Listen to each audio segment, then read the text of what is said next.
ఇరాన్తో అలా, పాకిస్తాన్తో ఇలా. అసలు అసిమ్ మునీర్ వ్యూహం ఏంటి? ఇన్ని రోజులు ఎగిరెగిరి పడిన అమెరికా ఇప్పుడెందుకు వెనక్కి తగ్గుతుంది?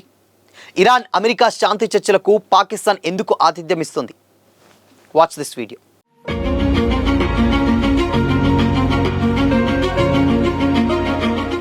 నమస్తే, welcome to Disha TV. America Iran మధ్య సీజ్ ఫైర్ కొనసాగుతున్న సంగతి తెలిసిందే. ఇరాన్ యుద్ధానికి సిద్ధమని చెబుతున్న అమెరికా ఇప్పుడు వెనక్కి తగ్గుతున్నట్లు కనిపిస్తుంది.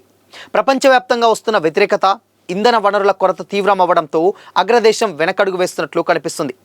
ఇరాన్ అమెరికా మధ్య శాంతి చర్చలకు పాకిస్తాన్ రాజధాని ఇస్లామాబాద్ ఆతిథ్యం ఇచ్చింది. ఈ శాంతి చర్చల సందర్భంగా ఆసక్తికర పరిణామాలు చోటు చేసుకుంటున్నాయి. పాకిస్తాన్లో నిజమైన అధికారం ఆ దేశ ఆర్మీదే అని మరోసారి రుజువైంది. శాంతి చర్చల్లో అమెరికా బృందానికి ఆ దేశ వైస్ ప్రెసిడెంట్ జేడీ వాన్స్ ప్రాతినిధ్యం వహించారు. ఇరాన్కు ఆ దేశ పార్లమెంట్ స్పీకర్ మహమ్మద్ గాలిబాఫ్ నేతృత్వం వహించారు. ఈ చర్చల సందర్భంగా పాకిస్తాన్ సైన్యాధిపతి field marshal Asim Munir special అట్రాక్షన్గా నిలిచారు. ప్రధాని కంటే తానే పవర్ఫుల్ అన్నట్టుగా మునీర్ కనిపించడం ఆసక్తికరంగా మారింది. ముఖ్యంగా శాంతి చర్చల సమయంలో అసిమ్ మునీర్ డ్రెస్సింగ్ ఇప్పుడు హాట్ టాపిక్గా మారింది. చర్చలకు వచ్చినటువంటి ఇరాన్ అమెరికా ప్రతినిధులను ఒక్కొక్కరిని ఒక్కోలా మునీర్ రిసీవ్ చేసుకున్నారు. ఇరాన్ పార్లమెంట్ స్పీకర్ గాలిబాఫ్, విదేశాంగ మంత్రి అబ్బాస్ అరాక్జీ బృందం వెళ్ళినప్పుడు మునీర్ ఆర్మీ డ్రెస్లో వారికి వెల్కమ్ చెప్పారు. అమెరికా ఉపాధ్యక్షుడు జేడీ వాన్స్ బృందం రాగానే డ్రెస్ మార్చి సూటు బూటు వేసుకొని వారిని రిసీవ్ చేసుకున్నాడు. అయితే మునీర్ డ్రెస్ వెనక పెద్ద వ్యూహమే ఉందంటూ విశ్లేషకులు అభిప్రాయపడుతున్నారు. తన డ్రెస్తో పాకిస్తాన్కు సైలెంట్ వార్నింగ్ ఇచ్చాడని చెబుతున్నారు. ఇరాన్ పాకిస్తాన్ దేశానికి సరిహద్దు దేశం. ఈ రెండు దేశాల మధ్య సరిహద్దు వివాదాలున్నాయి. ఇరాన్లోని సిస్తాన్, బలూచిస్తాన్ ప్రావిన్స్లోని సున్నీ ముస్లిం తిరుగుబాటుదారులకు పాకిస్తాన్ మద్దతిస్తుందని ఇరాన్ భావిస్తుంది. ఇరాన్ గతంలో కూడా అనేకసార్లు పాకిస్తాన్ భూభాగంపై వైమానిక దాడులకు పాల్పడింది. పాకిస్తాన్ సైతం ఇరాన్పై దాడులు చేసిన సందర్భాలు ఉన్నాయి. ఈ రెండు శత్రు దేశాలే కాబట్టి తమ సైనిక శక్తిని చూపిస్తూ భయపెట్టడానికి మునీర్ తన ఆర్మీ యూనిఫామ్లో వెళ్లారని విశ్లేషకులు అభిప్రాయపడుతున్నారు. మరోవైపు పాక్ అమెరికా మధ్య నుంచి సంబంధాలున్నాయి. అమెరికా చాలాసార్లు పాకిస్తాన్కు తన మద్దతు ప్రకటిస్తూ వస్తుంది. ఇప్పుడు ఈ రెండు దేశాలు మిత్ర దేశాలుగా ఉన్నాయి కాబట్టి అమెరికాతో తమ సంబంధాలు రాజకీయ వ్యూహాత్మకంగా ఉన్నాయని సూచించేలా జేడీ వాన్స్ బృందాన్ని కలిసేందుకు మునీర్ సూటు బూటు వేసుకొని వెళ్లారని విశ్లేషకులు భావిస్తున్నారు.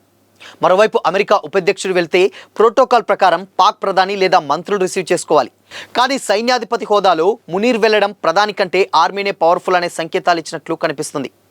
ఇక అసిఫ్ మునీర్ సాధారణంగానే కయ్యానికి కాలు దువ్వే స్వభావం ఉన్నటువంటి వ్యక్తి. భారత్ పాక్ యుద్ధం సమయంలో కూడా ఆయన చేసినటువంటి ప్రకటనలు రెండు దేశాల మధ్య విద్వేషాలను మరింతగా రెచ్చగొట్టాయి. భారత్ చేసే యుద్ధంతో పాకిస్తాన్ ఉనికికి ప్రమాదం ఏర్పడితే అణుబాంబులతో మొత్తం ప్రపంచంలోనే సగభాగాన్ని నాశనం చేస్తామని హెచ్చరించారు. యుద్ధం ముగిసిన తర్వాత ఇటీవల కూడా మునీర్ భారత్ కవ్వింపు చర్యలకు పాల్పడితే ఊహించని రీతిలో దెబ్బ కొడతామని అన్నారు. మునీర్ది మొదటి నుండి గిల్లి గొడవ పెట్టుకునేటువంటి బుద్ధే కాబట్టి ఇప్పుడు ఇరాన్ను రిసీవ్ చేసుకునేటువంటి సమయంలోనూ తన బుద్ధి చూపించాడంటూ అంతర్జాతీయ మీడియాలో కథనాలు వస్తున్నాయి. అయితే స్టిల్ ఇప్పటి వరకు కూడా జరుగుతున్నటువంటి యుద్ధ నేపథ్యంలో ఇప్పుడు ఉన్నటువంటి ఈ కాస్ట్యూమ్ ఏదైతే ఉందో అది ఇప్పుడు సోషల్ మీడియాలో రకరకాలైనటువంటి చర్చలకు దారితీస్తుంది. ఎందుకంటే ఫస్ట్ వాళ్ళు వచ్చినప్పుడు సూటు బూటు వేసుకొని అండ్ దాని తర్వాత వాళ్ళు ఇంకొకరు రాగానే వెంటనే ఆర్మీ డ్రెస్ వేసుకోవడం వెనుక దీని వెనుక ఒక పెద్ద వ్యూహమే ఉందంటూ కూడా అంతర్జాతీయ మీడియా వర్గాలు అయితే వెల్లడిస్తున్నాయి.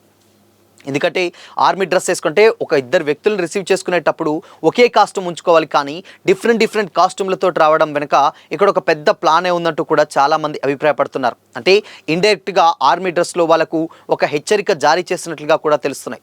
అయితే ఇప్పుడు శాంతి చర్చలు ఇవి మొత్తంగా ఇప్పుడు జరుగుతున్నటువంటి చర్చలు కూడా ఇవి కంప్లీట్గా ముందు ఇవి కంటిన్యూ అవుతాయా లేదంటే మరొక్కసారి యుద్ధ వాతావరణం నెలకొంటుందా అని తెలియాలంటే మాత్రం మరికొద్ది రోజులైతే వెయిట్ చేయాల్సిందే. బట్ ఎవరిని నమ్మాలి ఎవరిని నమ్మకూడదనేది ఆ దేశ ఉన్నటువంటి చర్చలను బట్టి తెలుస్తుంది. కానీ వీళ్ళు ఆ చర్చల మీద మరి కంటిన్యూ అంటే బేస్ తోటి అలానే చెప్పినటువంటి మాట ప్రకారం ఉంటారా లేదంటే ఇన్ కేస్ ముందు ఎలాంటి చర్యలైనా చేపడతారా తెలియాలంటే మాత్రం మరికొద్ది రోజులైతే వెయిట్ చేయాల్సిందే. బట్ మొత్తంగా ఇక్కడ ఈ కాస్ట్యూమ్ ఒకటి చేంజ్ చేసేసరికి ఇక్కడ అంతర్జాతీయ మీడియాలో కూడా ఇంకేదో పెద్దగా జరగబోతున్నట్టు కూడా చాలా రకాలుగా భిన్నాభిప్రాయాలు వ్యక్తపరుస్తూ ఉన్నారు చాలామంది పొలిటికల్ ఎక్స్పర్ట్స్. సో దీని మీద ఒక క్లారిటీ రావాలంటే మాత్రం మరికొద్ది రోజులైతే వెయిట్ చేయాల్సిందే. సో మరి ఇన్ కేస్ ఇద్దరిని వ్యక్తులు వచ్చినప్పుడు ఒక వ్యక్తిని ఒక కాస్ట్యూమ్లో ఒక వ్యక్తిని ఇంకొక కాస్ట్యూమ్లో రిసీవ్ చేసుకోవడంపై మీ ఒపీనియన్ ఏంటి? అండ్ నిజంగానే అక్కడ ఆర్మీ డ్రెస్లో రావడం యుద్ధానికి ప్రేరేపిస్తుంది అనుకుంటున్నారా? మీ ఒపీనియన్ని కామెంట్ చేసి చెప్పండి.